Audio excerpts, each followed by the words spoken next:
Lesson 2, we're going to be talking about positions on the guitar, how to read simple tablature, and we're going to apply some of the techniques we learned in last lesson to a couple songs. So when we're talking about playing guitar, we have to know a little bit about positions. When somebody says that they're in a certain position on the guitar, what they're referring to is where your index finger is. So for example, if we're in third position on the guitar, our index finger would be on the 3rd fret. In the last lesson, the exercise we learned it in 5th position. We started with our index finger on the 5th fret. Now what that tells us is when you're in a position, you can cover a 4-fret span. So basically, think of it as if your fingers were assigned to frets. So if we're in 5th position, our index finger is going to play every note played on the 5th fret. Our second finger will play every note played on the 6th fret. Our third finger will play every note played on the 7th fret. And our fourth finger, or pinky finger, will play every note played on the 8th fret. So wherever your index finger is, that is the position you were in. If your index finger is on the 1st fret, you're in 1st position. If it's on the 2nd fret, you're in 2nd position. If it's on the 3rd fret, we're in 3rd position, and so on. Okay, now I'm going to teach you how to read guitar tablature. So what you have here is we have a tabbed out version of Wild Thing by the Troggs. Pretty simple song that everybody should be familiar with. Now guitar tablature is written exclusively for guitar, and it just simplifies the way you can read music for guitar.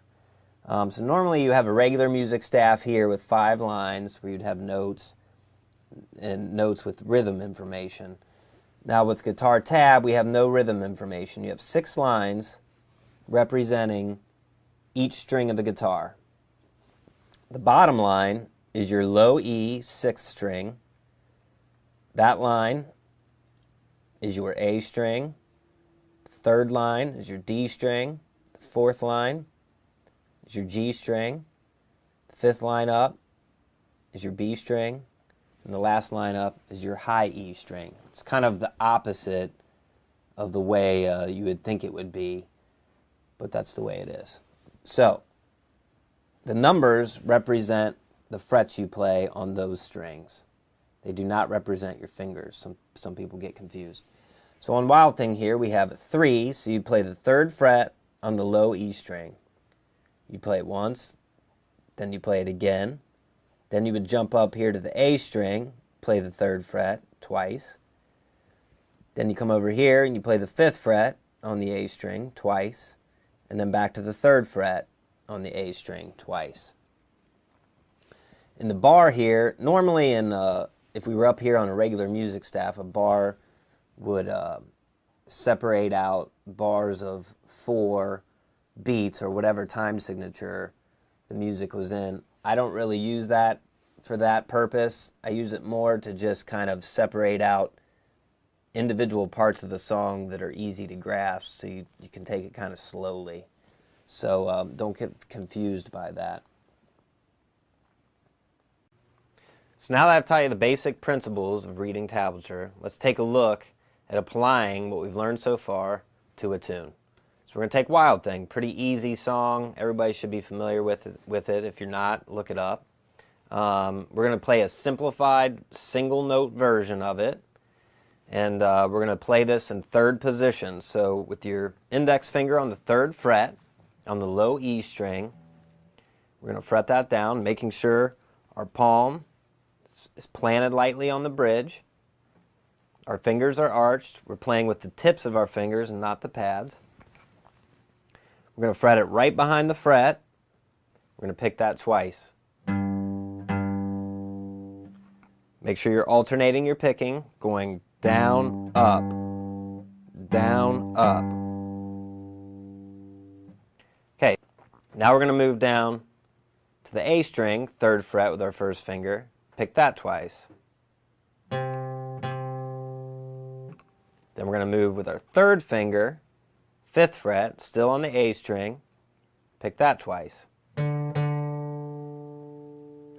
Then back to the 3rd fret A string with our 1st finger. Then Now, you don't have to even lift this finger up. You can leave it down. Then it makes it easy when you go back. All you got to do is lift your third finger. So it should sound something like this when you put it all together.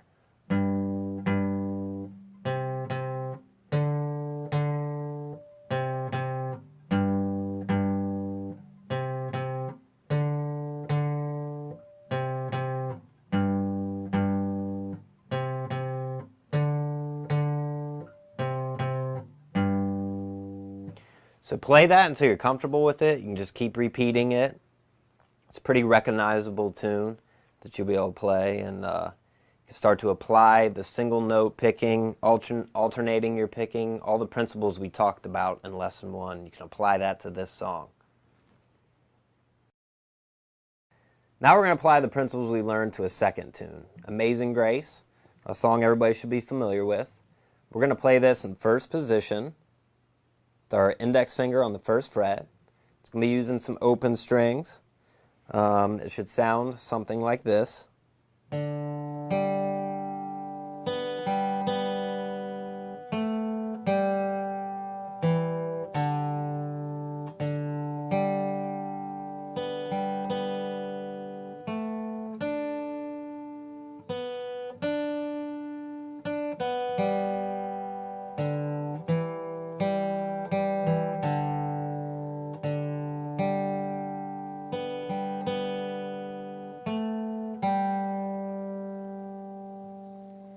So, looking at your tab and watching me, let's start with the first phrase. So we got an open D string to open G. Then we have open B to open G, back to open B. Take note of the way I'm picking this with my pick hand.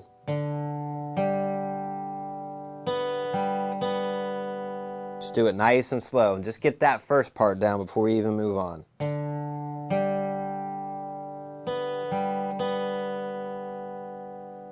Now, once you get that down, let's move on to the second part. So we're going to put our second finger on the second fret, G string.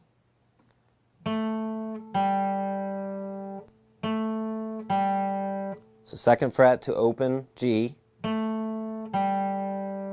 And then basically the same thing on the D string.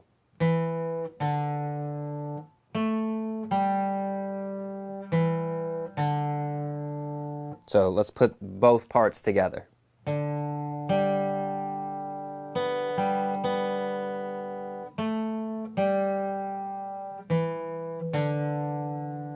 Okay, once you got that down, then it's time to move on. We're basically going to repeat the very first part of the song.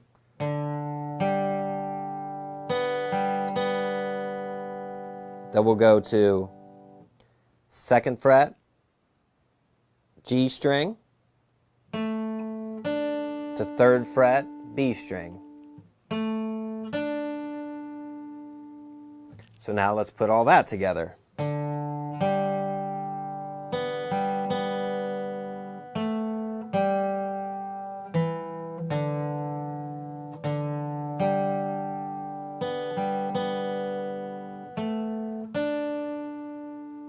So we're about halfway through the song now.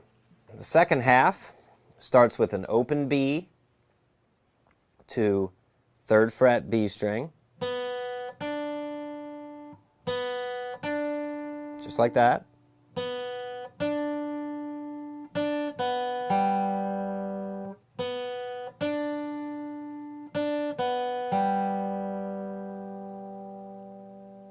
So open B, third fret B, third fret B string again, open B string to open G string.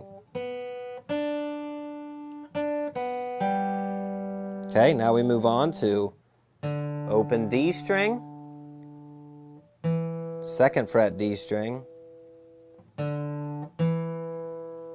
open G string twice, second fret D string, open D string. That part should sound like this.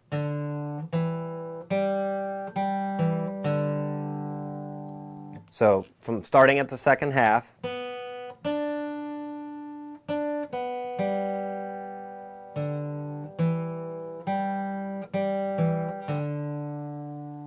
should be up to there. In the end, just like the beginning,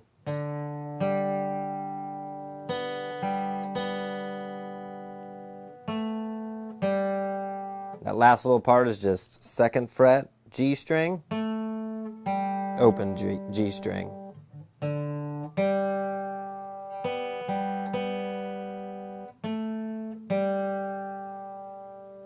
That's it. That's Amazing Grace. Make sure you take your time. Learn a part at a time before you move on. Then just stack them on top of each other, and before you know it, you'll have the whole song down. Make sure you reference your tab. If you need to go back and pause the video on the tab, make sure that you are understanding the tab and how it works and are able to read that. And just have fun with it.